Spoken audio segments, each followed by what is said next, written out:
You guys are going to want your coffees for this one. I already finished mine because I needed it, but CG doesn't like theory crafting anymore, and we got to talk about it.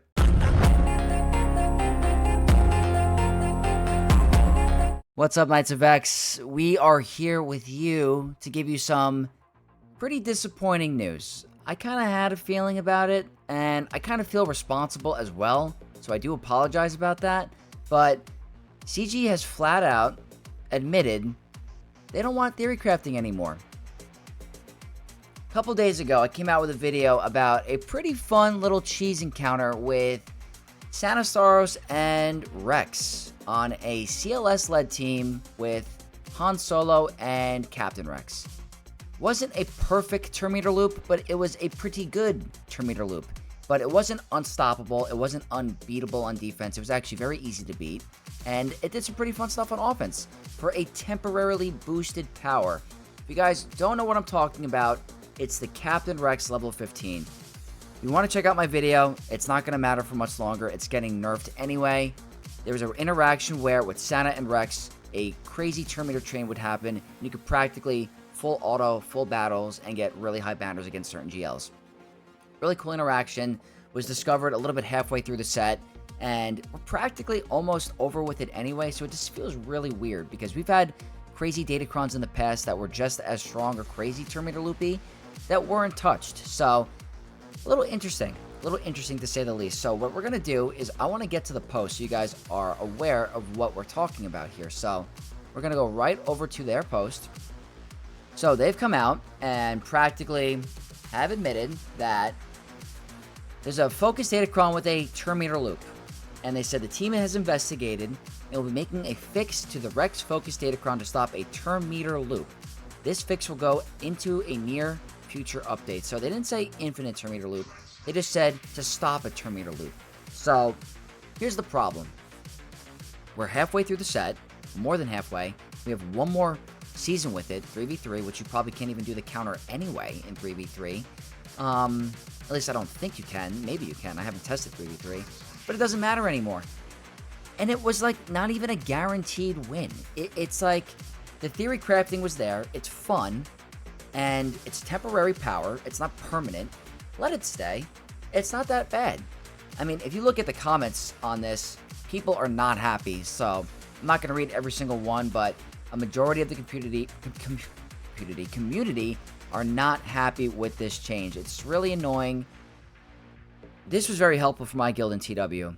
My ult account, we were getting really hard stuck in a Pirate King Honda wall, and the CLS counter with Sana and Rex helped us get through that wall.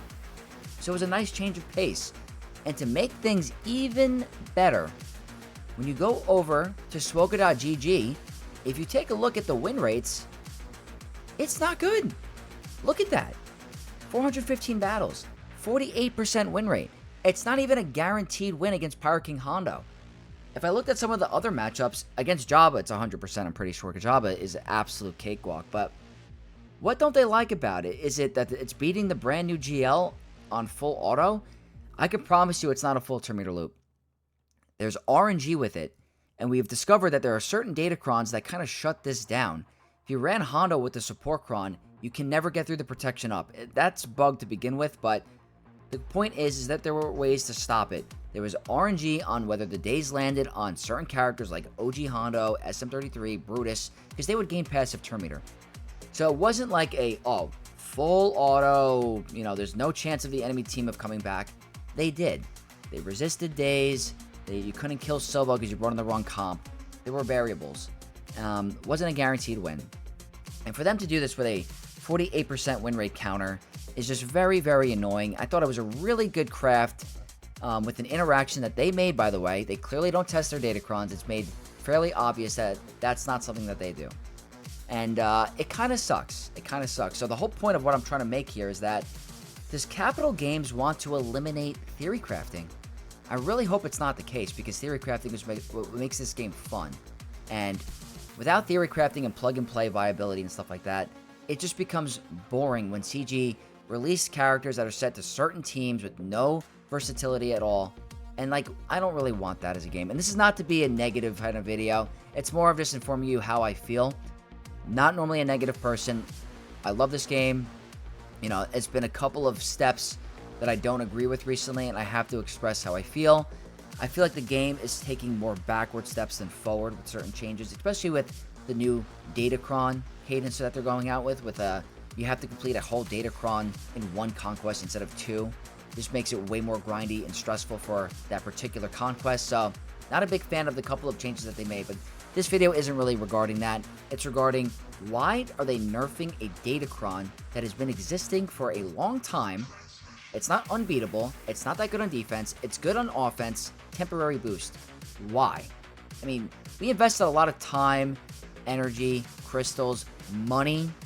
Yeah, money was used on these because back in December, I'm not sure if anyone was aware or if they purchased it, but I want to show you guys. We're going to go. I just got off a podcast with 3 Scoundrels. I recommend you check them out. Really good.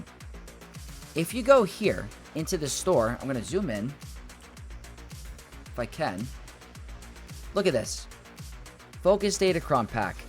Back in December, there was a Focus Datacron pack in the store for $40 for 2 of them, which is Boba and Phasma, and then $100 for a maxed out Focus Datacron being Rex. Now, obviously this cheese wasn't available back then, but it's kind of a slap in the face for anyone that did purchase it and was utilizing it for their advantage. It doesn't feel good. It doesn't feel good when you spend that much money and they're changing the way an interaction works, so not the biggest fan of it. So I don't know if it was really the smartest idea to do it. Very curious to see how you guys feel, so kind of annoying. What I want to do now is show you a pretty cool interaction because maybe you guys aren't fully aware of what I'm talking about. And I was kind of playing around with it even more prior to this post. I wanted to see if I could pull this off against Lord Vader. So I've been playing around with it. Unfortunately, this is over. It is over. But it just goes to show you like some crazy theory crafting that you could come up with. With this, I was like, you can't win against Lord Vader because the dots make you immune to turn meter manipulation if there's no GL. But if you throw in a GL, you can kind of deal with it. So this fun little theory craft is gone. So this is a very good Darth Vader or Lord Vader team. And it's just super unfortunate. So just wanted to show you guys a little fun little snippet before it goes away. Just to show you how fun this really was. So we're going to go here. And I'm going to throw it on full auto in 2 seconds as soon as I land the daze. Put the ability block in everybody. And we're going to let it go to town. So unfortunately, it's over. And this is practically the Terminator loop that they're talking about. On Pirate King Hano, it's a little different. On some of the non-GL teams, it is way, way easier. You're going to see here, they don't take a turn. If you haven't catched the video, I was beating almost every GL in the game besides Kenobi, Rey, because she was stuck in damage immunity permanently. Lord Vader I couldn't beat, but now I figured out a way you can beat him. So, do you guys think that this is balanced? Is this a good theory craft, or do you agree with the nerf? Because this is something that could be really beneficial for the last week of 5v5.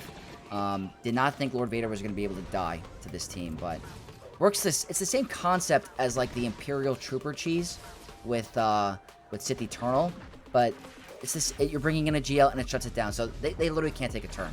So my question to you is, they took a turn. So it's not a perfect turn meter loop, but it's practically almost a perfect turn meter loop. So wasn't unbeatable on defense, very, very strong on offense. So please let me know what you guys are feeling. I'm a little disappointed, I'm not gonna lie. I felt like I spent a long time trying to figure this out. I definitely pissed off some people, not gonna lie. I probably pissed off some of the top end guilds. To be fair, my guild didn't know about it. No one knew about the Santa Rex cheese with a non-GL team. So I didn't release any secretive counters, even though top guilds might have been hiding it. But it just seems weird that now that it's out in the open, that TG's taking care of it. I thought it was a fun theory craft. I thought the community could have really benefited from it and used it in many different aspects of TW, 5v5 Grand Arena. It was fun. It was fun. I don't think it had to be nerfed, but it's being nerfed anyway. So just the game lately feels like we're taking a bunch of back steps, and it's just very unfortunate. Like, regarding, not even just this nerf, the whole thing with Maul, the event was very disappointing. the fact that you have to have level 85 units to unlock the 7-star character, probably not going to happen for me. And I have all the characters the 7-star.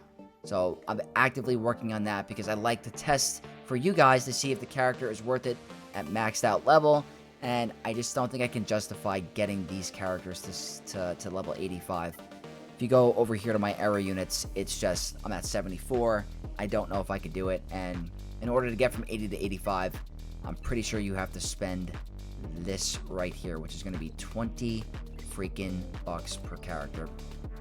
So, feeling a little frustrated, not going to lie. I'm not going anywhere. I love this game. I just really not a fan of the recent direction that they've made with terms of the marquee system, the new legendary system, the Datacron cadence, and now nerfing a pre-existing Datacron with a fun interaction that they are not a fan of. So please, please, please let me know down below if you guys agree with their decision, if you think that it was a mistake, and that should there have been nerfs to other Datacrons in the past that didn't get nerfed, and that they're just trying to cater to people that are upset about the loop. So leave it all down below. Hope you guys enjoyed it. Wanted to let you know about it. Leave a like, comment down below, and subscribe to the channel for more content. And I'll see you guys in the next one. May the force be with you all.